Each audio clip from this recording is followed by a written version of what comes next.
So here's a great reason to do a survey on a property. Obviously, the purpose of the survey of the property is to have documented proof of your property limits, well, the value is, and to see if there's anything on your property that doesn't belong to you, or if your stuff from your property, like your shed, is on somebody else's property, like a neighbor.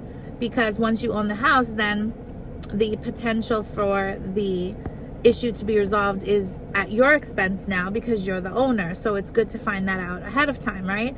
So there's other reasons to have the survey, because sometimes there's restrictions on the property, and there's easements, and so maybe your property is not really 100% usable. So like maybe you won't get approved if you wanted to build a pool house towards the back part of your property because it's sitting on an easement or whatever the case is.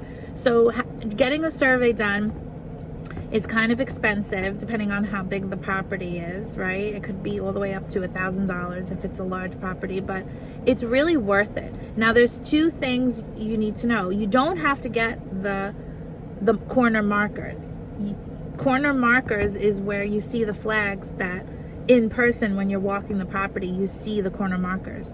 So that's additional cost. But you can get a full survey, which is the drawing and the verbiage that describes any encroachments. Encroachments is when somebody else's stuff is on your property, okay?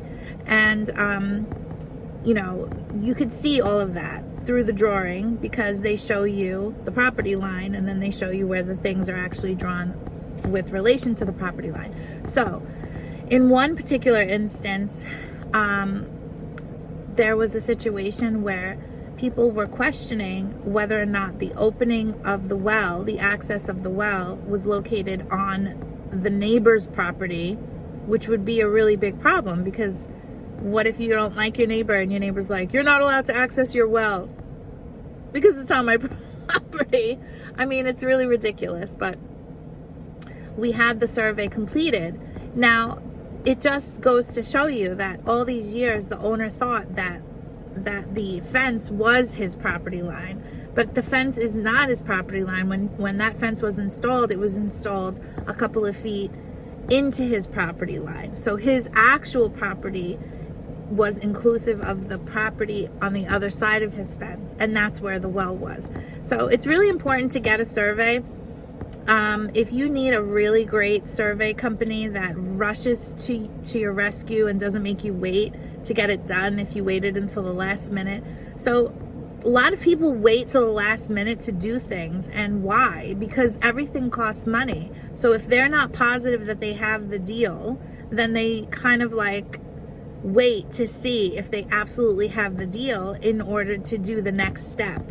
And so that's why it's really important to have a great team of professionals that are all working synergistically together to get those steps, those preceding steps that rely on the next step, that rely on the next step, or that rely on the previous steps.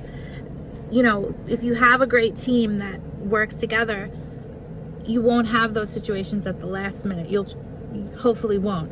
But it's all about your willingness to pay. So, like, if you're stuck with a battle of home inspection arguments that you want them to take care of this or else you're not buying the house, then why would you spend money on the survey, or the appraisal for that matter? So it's not as easy as you think, buying a house. And if you don't have a really great person guiding you and holding your hand throughout, no matter how smart you are, if you don't do this every single day, obviously you don't know all of the different intricacies that are involved. So I'm Joanna Renner, and if you need somebody to hold your hand and to get you through to the closing table so you could own a house and you won't get stressed out, call me.